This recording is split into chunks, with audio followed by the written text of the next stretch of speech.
वट सावित्री व्रत के दिन यह एक डाली घर पर ले आना। जय गणेशाय नमः। भक्तों, आप सभी को वट सावित्री व्रत की हार्दिक शुभकामनाएं। स्वागत है आपका एक बार फिर प्राचीन ज्ञान टीवी चैनल में। आज हम आपको 2025 में पढ़ने वाली वट सावित्री पूजा के बारे में संपूर्ण जानकारी देने जा रहे हैं। दोस्तों, इस बार साल 2025 में वट सावित्री का व्रत कब रखा जाएगा, इसकी पूजा का शुभ मुहूर्त क्या है, पूजा विधि क्या है, व्रत में क्या खाना है क्या नहीं खाना, कौन सी चीज है जो दान में देना है और कौन सी चीज है जो हमें बिल्कुल भी दान नहीं देना है, और वह कौन सी महिलाएं हैं जिनको वट सावित्री का व्रत बिल्कुल भी नहीं रखना चाहिए, पूजा कैसे करना है, किस विधि से करना है, किस दिन करना है, पूजा का शुभ मुहूर्त क्या रहेगा, पूजा विधि क्या रहेगी और वट वृक्ष से क्या लेकर आना बहुत ही जरूरी है। संपूर्ण जानकारी आज हम आपको इस छोटी सी वीडियो के माध्यम से देने जा रहे हैं। दोस्तों, आपसे निवेदन है कि वीडियो के अंत तक आपको बने रहना है। वीडियो को काट काट कर नहीं देखना है, वीडियो को पूरा ही देखना होगा, तभी आपको संपूर्ण जानकारी प्राप्त होगी।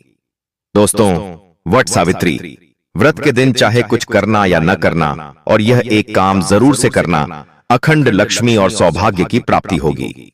दोस्तों, आज की वीडियो बहुत ही महत्वपूर्ण है, तो इस वीडियो को खास करके महिलाओं तक जरूर से शेयर कर दीजिएगा, क्योंकि सावित्री का व्रत शादीशुदा महिलाओं के लिए ही है। और हाँ, चैनल को सब्सक्राइब जरूर ही कर लीजिएगा, ताकि आने वाली नई वीडियो के नोटिफिकेशन आपको प्राप्त होते रहे। आज हम आपको वर्ष 2025 में पढ़ने वाले वट सावित्री व्रत की संपूर्ण जानकारी देने जा रहे हैं। यह व्रत विशेष रूप से सुहागिन महिलाओं के लिए अत्यंत महत्वपूर्ण होता है, जिसे वे अपने पति की दीर्घायु, स्वास्थ्य और अखंड सौभाग्य की कामना के लिए करती हैं। इस वर्ष वट सावित्री व्रत सोमवार 26 मई 2025 को रखा जाएगा। इससे एक दिन पूर्व 25 मई को नहाए खाए की परंपरा निभाई जाएगी और व्रत का पारण 27 मई को किया जाएगा। अमावस्या तिथि का आरंभ 25 मई को संध्या 2:55 पर होगा और समापन 26 मई को अपराह्न 4:09 पर होगा। इस पावन व्रत में विशेष रूप से वट यानी बरगद के वृक्ष की पूजा की जाती है, जिसे देवी सावित्री का स्वरूप माना गया है। ऐसी मान्यता है कि इसी दिन देवी सावित्री ने अपने मृत पति सत्यवान को यमराज से वापस प्राप्त किया था। तभी से यह व्रत अखंड सौभाग्य और संतान प्राप्ति के लिए अत्यंत प्रभावशाली माना जाता है। यह व्रत मुख्यतः उत्तर भारत, बिहार, झारखंड, उत्तर प्रदेश, महाराष्ट्र और मध्य प्रदेश सहित विदेशों में रहने वाली भारतीय महिलाओं द्वारा भी श्रद्धा पूर्वक किया जाता है। वट सावित्री व्रत की पूजा विधि को 2 चरणों में विभाजित किया जाता है।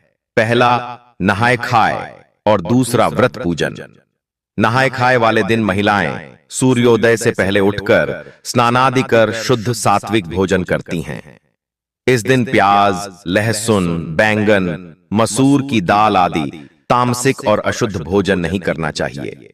इस दिन महिलाएं अपने नाखून काटती हैं, बाल धोती हैं और हाथों में मेहंदी रचाती हैं। यदि परंपरा अनुसार आपके यहाँ व्रत में ठेकुआ चढ़ता है, तो इस दिन उसे बनाकर रख लें। अगले दिन व्रत वाले दिन महिलाएं प्रातःकाल स्नान कर स्वच्छ लाल या पीले वस्त्र धारण करें। आदर्श रूप से विवाह के समय की साड़ी या नई साड़ी पहनना शुभ माना गया है। इस दिन 16 श्रृंगार करना अनिवार्य माना गया है, जिसमें सिंदूर, बिंदी, चूड़ियां, पायल, बिछुआ, मंगलसूत्र, मेहंदी, मांग टीका, महावर आदि शामिल होते हैं।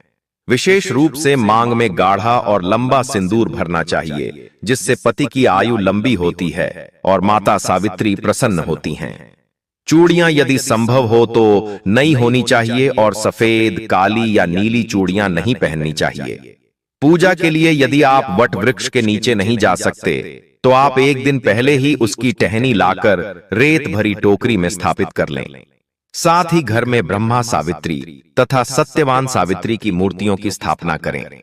सबसे पहले गौरी और गणेश जी की पूजा करें। गौरी माता की प्रतिमा हल्दी से और गणेश जी की प्रतिमा सुपारी में कलावा लपेटकर बनाई जा सकती है। पूजा स्थल पर एक खोजा अवश्य रखें जो लाल कपड़े में रखा हुआ हो। इसके बाद आप आटे और हल्दी से एप्पल, मिट्टी के दीपक जैसा आकार बना लें जिसे वट वृक्ष पर चढ़ाया जाएगा। पूजा सामग्री में आम का विशेष महत्व होता है, इसी से जल अर्पण किया जाता है और आम फल भी चढ़ाया जाता है। अन्य मौसमी फल जैसे तरबूज, खरबूज आदि भी चढ़ाए जा सकते हैं। पंखा, चना, गुड़, धूप, दीपक, जल कलश, सिंदूर, श्रृंगार सामग्री, कच्चा दूध, मूली और बरगद का फल भी अर्पित करें। पूजा के समय वट वृक्ष की 108 बार परिक्रमा करने का विधान है। यदि 108 बार न हो सके तो 51, 21 या 11 बार भी कर सकते हैं। परिक्रमा करते समय हाथ में चना या कोई गणन योग्य सामग्री रखें ताकि आप गिनती न भूलें। इस समय कच्चा सूत या मौली का धागा लेकर वृक्ष की परिक्रमा करते हुए उसे लपेटें। ध्यान रखें, यदि धागा टूट जाए तो परिक्रमा बंद न करें, निरंतर जारी रखें। वट सावित्री व्रत के अंत में पति पूजन की परंपरा भी होती है। पूजन के बाद महिलाएं घर लौटकर सबसे पहले अपने पति के चरणों को जल से धोती हैं, फिर उन्हें पंखा झलती हैं, टीका लगाती हैं और कलावा बांधती हैं। इसके बाद उन्हें व्रत का भोग अर्पित कर भोजन कराती हैं। इस दिन नमक का सेवन नहीं करना चाहिए। व्रती स्वयं भी दिन में केवल मीठा भोजन कर सकती हैं और वह भी सूर्यास्त से पूर्व ही करना चाहिए। सूर्यास्त के बाद कुछ भी खाना वर्जित होता है। व्रत का पारण अगले दिन प्रातः उचित विधि से किया जाता है। मित्रों, पौराणिक कथाओं के अनुसार वट वृक्ष में ब्रह्मा, विष्णु व महेश तीनों देवताओं का वास होता है। वट वृक्ष के नीचे ही सावित्री ने अपने पति सत्यवान को जीवित किया था। इसीलिए इस दिन वट वृक्ष के नीचे बैठकर पूजन और व्रत कथा सुनने से सभी मनोकामनाएं पूरी होती हैं। और ज्येष्ठ अमावस्या के दिन वट वृक्ष की परिक्रमा करने पर ब्रह्मा, विष्णु और महेश सुहागिनों को सदा सौभाग्यवती रहने का वरदान देते हैं। और दोस्तों, गांवों शहरों में हर कहीं जहां वट वृक्ष है वहां सुहागिनों का समूह परंपरागत विश्वास से पूजा करती दिखाई देगा। अपने सुहाग की लंबी उम्र की कामना के लिए वट सावित्री अमावस्या पर सुहागिनों ने वट सावित्री पूजा करेंगी। और कई स्थानों पर वट वृक्ष के तले में सुहागिनों का तांता नजर आएगा। सुहाग की कुशलता की कामना के साथ सुहागिनों ने परंपरागत तरीके से वट वृक्ष की पूजा कर व्रत रखेंगी और उनके द्वारा 24 पकवान और इतने ही प्रकार के फलवद अनाज भी चढ़ाई जाएंगे। उसके बाद वट वृक्ष को धागा लपेटकर पूजा करके पति की लंबी उम्र की कामना की जाएगी। इस दिन सुहागिन महिलाएं वट के पेड़ की पूजा अर्चना कर अखंड सुहाग का वर मांगेगी और पूजा के लिए घर से सज धज के निकलेगी। दोस्तों, वट सावित्री की कथा भी इस प्रकार से है। प्रसिद्ध नागेश्वर देश के राजा थे। उनको संतान सुख नहीं प्राप्त था। इसके लिए उन्होंने 18 वर्ष तक कठोर तपस्या की, जिसके उपरांत सावित्री देवी ने कन्या प्राप्ति का वरदान दिया और इस वजह से जन्म लेने के बाद कन्या का नाम सावित्री रखा गया। कन्या बड़ी होकर बहुत ही रूपवान हुई और योग्य वर न मिलने की वजह से राजा दुखी रहते थे और राजा ने कन्या को खुद वर खोजने के लिए भेजा। तब भक्तों जंगल में उसकी मुलाकात सत्यवान से हुई। द्युमत्सेन के पुत्र सत्यवान को पति रूप में स्वीकार कर लिया और इस घटना की जानकारी के बाद ऋषि नारद जी ने अश्वपति से सत्यवान की अल्प आयु के बारे में बताया। तब भक्तों माता पिता ने बहुत समझाया, परंतु सावित्री अपने धर्म से नहीं हटी, जिनके जिद के आगे राजा को झुकना पड़ा और सावित्री और सत्यवान का विवाह हो गया। और भक्तों, सत्यवान बड़े गुणवान, धर्मात्मा और बलवान थे। वे अपने माता पिता का पूरा ख्याल रखते थे। तब सावित्री राजमहल छोड़कर जंगल की कुटिया में आ गई थीं। उन्होंने वस्त्राभूषणों का त्याग कर अपने अंधे सास ससुर की सेवा करती रहती थी और इस प्रकार से वह अपना जीवन यापन जंगल में बिताने लगी। तब भक्तों, सत्यवान की मृत्यु का दिन निकट आ गया और नारद ने सावित्री को पहले ही सत्यवान की मृत्यु के दिन के बारे में बता दिया था और समय नजदीक आने से सावित्री अधीर होने लगीं। बहुत चिंतित होने लगी। उन्होंने 3 दिन पहले से ही उपवास शुरू कर दिया। तब नारद मुनि के कहने पर पितरों का पूजन किया और प्रत्येक दिन की तरह सत्यवान जब भोजन बनाने के लिए जंगल में लकड़ियां काटने जाने लगे, तब दोस्तों सावित्री उनके साथ गईं। और वह सत्यवान के महाप्रयाण का दिन था, यानी कि सत्यवान का वह आखिरी दिन था प्राण त्यागने का। तब सत्यवान लकड़ी काटने पेड़ पर चढ़े, लेकिन सिर चकराने की वजह से नीचे उतर आए। तब मित्रों सावित्री ने पति का सिर अपनी गोद में रखकर उन्हें सहलाने लगी। तभी मित्रों यमराज आते दिखे, जो सत्यवान के प्राण लेकर जाने लगे। तब भक्तों सावित्री भी यमराज के पीछे पीछे जाने लगीं। उन्होंने बहुत मना किया, परंतु सावित्री ने कहा, जहां मेरे पतिदेव जाते हैं वहां मुझे जाना ही चाहिए। बार बार मना करने के बाद भी सावित्री पीछे पीछे चलती रहीं। तब सावित्री की निष्ठा और पतिपरायणता को देखकर यम ने सावित्री को वरदान मांगने को कहा। सावित्री ने एक एक करके वरदान मांगने शुरू किया। सावित्री के अंधे सास ससुर को आंखें दी, उसका खोया हुआ राज्य दिया और यमराज ने फिर कहा कि सत्यवान को छोड़कर चाहे जो मांगना चाहे मांग सकती हो। इस पर सावित्री ने 100 संतानों और सौभाग्यवती का वरदान मांगा। तब यम ने बिना विचारे प्रसन्न होकर तथास्तु बोल दिया। वचनबद्ध यमराज आगे बढ़ने लगे। सावित्री ने कहा कि प्रभु, मैं एक पतिव्रता पत्नी हूं और आपने मुझे पुत्रवती होने का आशीर्वाद दिया है। यह सुनकर यमराज को सत्यवान के प्राण छोड़ने पड़े और सावित्री उसी वट वृक्ष के पास आ गईं, जहां उसके पति का मृत शरीर पड़ा था। तब भक्तों सत्यवान जीवित हो गए, माता पिता को दिव्य ज्योति प्राप्त हो गई और उनका राज्य भी वापस मिल गया। इस प्रकार सावित्री सत्यवान चिरकाल तक राज्य सुख भोगते रहे। अतः पतिव्रता सावित्री की तरह ही अपने सास ससुर का उचित पूजन करने के साथ ही अन्य विधियों को प्रारंभ करें। और वट सावित्री व्रत करने और इस कथा को सुनने से व्रत रखने वाले के वैवाहिक जीवन के सभी संकट टल जाते हैं। दोस्तों, इस प्रकार से सावित्री व्रत की यह कथा सुनने मात्र से पति पर आने वाला संकट हमेशा के लिए टल जाता है और संतान सुख की प्राप्ति होती है। मित्रों, वट सावित्री में हम उपाय भी बताएंगे, मुहूर्त भी बताएंगे और कौन सी ऐसी गलती है जिसे नहीं करना चाहिए, किस महिला को पूजा नहीं करना चाहिए तथा व्रत नहीं रखना चाहिए और पूजा करते समय कौन सी गलती नहीं करना चाहिए। सावित्री माता को क्या चढ़ाएं और क्या नहीं चढ़ाएं, जानिए सब कुछ इस वीडियो में। ये 3 चीजें सावित्री माता को कभी मत चढ़ाना। साथ ही साथ वट सावित्री व्रत में ऐसे कपड़े भूलकर भी मत पहनना, इससे पति की मृत्यु हो जाती है।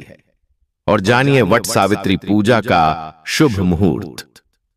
मित्रों, वीडियो में आगे बढ़ने से पहले एक बार सच्चे हृदय से कमेंट बॉक्स में जय मां सावित्री अवश्य लिखें और वीडियो को लाइक कर दें। मित्रों, वट सावित्री का व्रत हर सुहागन महिला बड़ी धूमधाम के साथ मनाती है।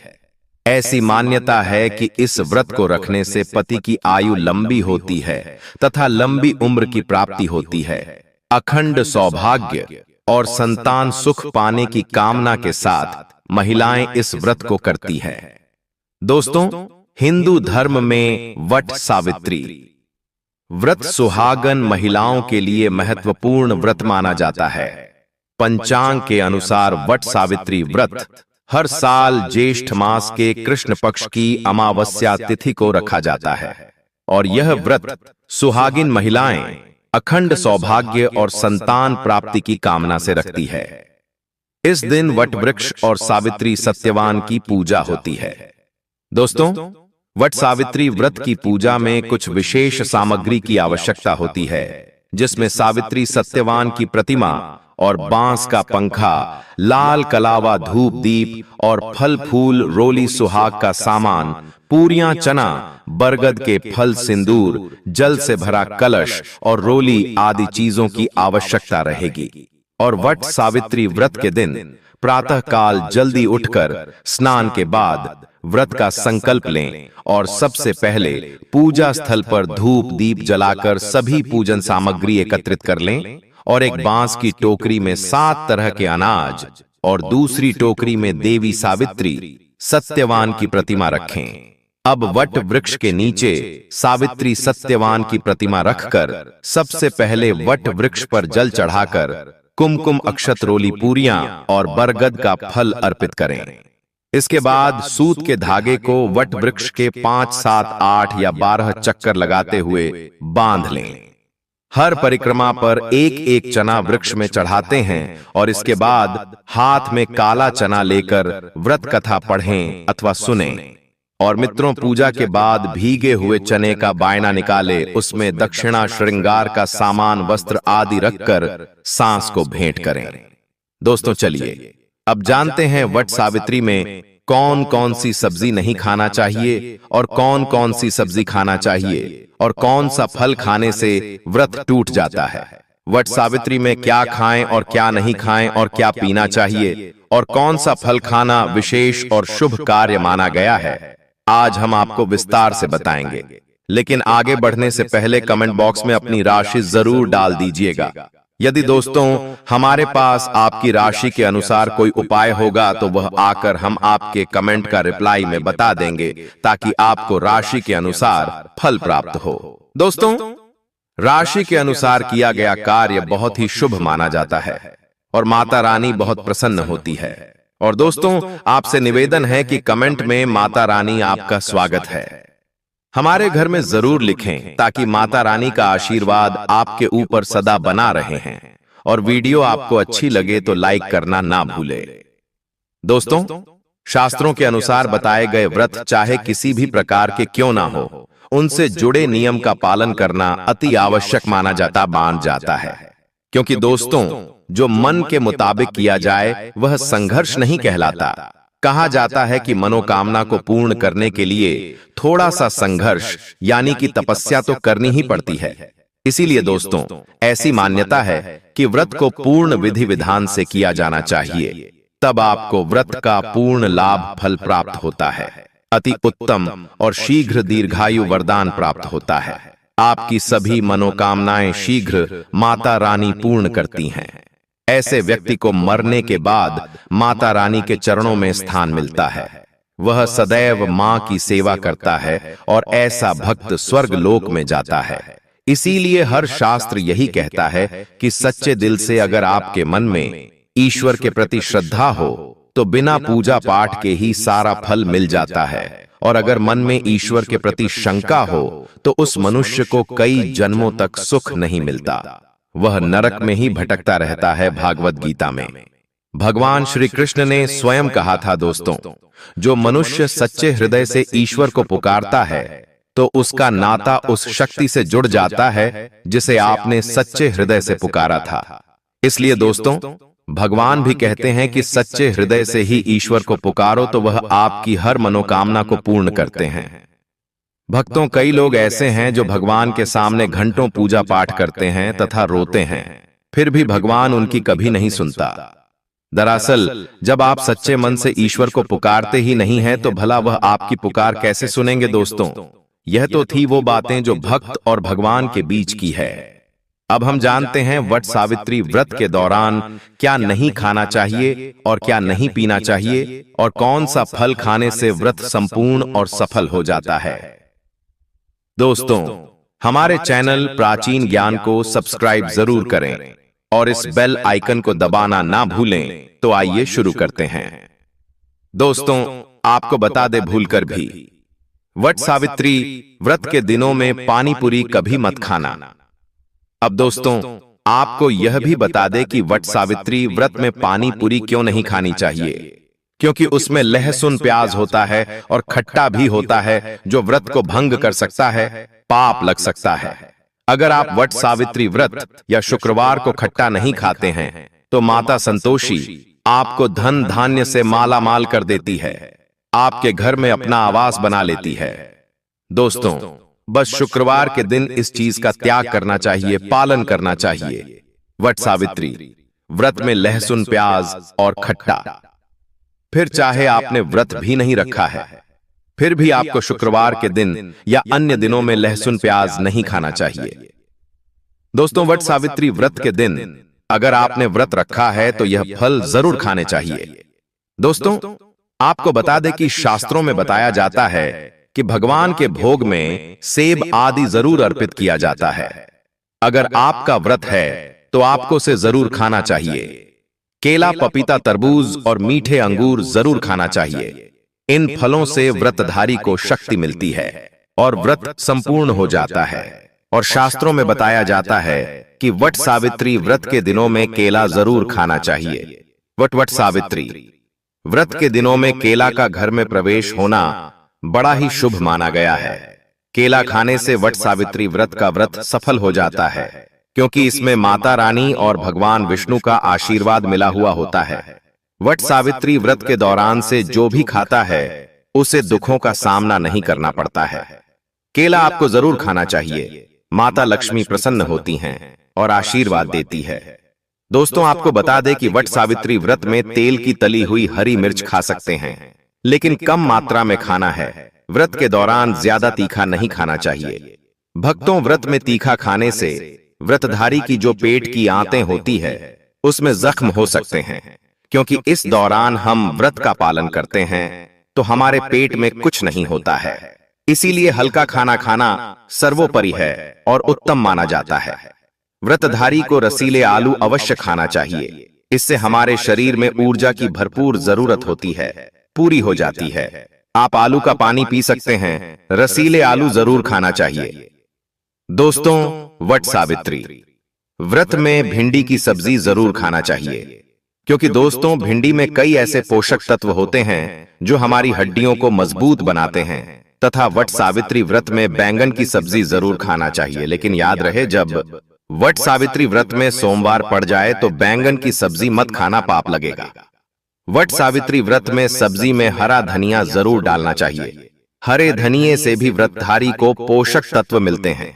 वट सावित्री व्रत में हरा धनिया अवश्य खाएं। इससे दोस्तों जो शुगर लेवल होगा वह कम हो जाएगा। और वट सावित्री व्रत में रिफाइंड का तेल और सरसों का तेल भूलकर भी व्रत के दौरान नहीं खाना चाहिए। मूंगफली का तेल और देसी घी और गोले का तेल खाना अच्छा माना जाता है। और दोस्तों, वट सावित्री व्रत में व्रतधारी को डिब्बा बंद लस्सी, डिब्बा बंद जूस नहीं पीना चाहिए। उसमें कई केमिकल मिले होते हैं जिसके कारण आपका व्रत टूट सकता है। जब भी आप फलों का जूस पिए तो याद रखें उसमें नमक डालें, नहीं तो व्रत टूट जाएगा। साथ ही साथ जूस में बर्फ भी नहीं डालना चाहिए।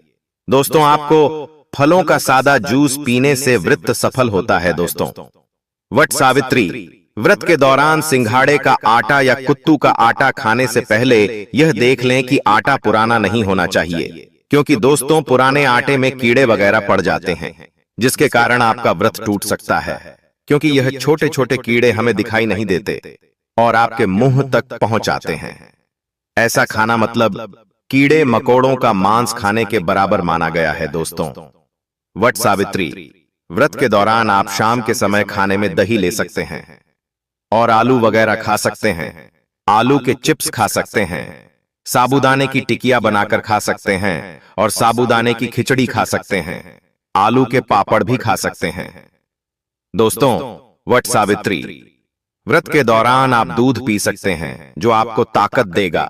चाय वगैरह भी पी सकते हैं। हर एक उसे माता बहन तक जो वट सावित्री का व्रत रखे हुए हैं कमेंट बॉक्स में लिखें, जय माता सावित्री। दोस्तों, आपका कमेंट हमारे के लिए बहुत ही महत्वपूर्ण होता है। आपका एक लाइक हमारा मनोबल बढ़ता है वीडियो बनाने का। अगर आप चैनल पर नए हैं तो चैनल को सब्सक्राइब जरूर ही कर लीजिएगा, ताकि आने वाली वीडियो के नए नोटिफिकेशन आपको सीधे प्राप्त होते रहे। वीडियो के अंत तक बने रहने के लिए आप सभी का धन्यवाद। दोस्तों, मिलते हैं।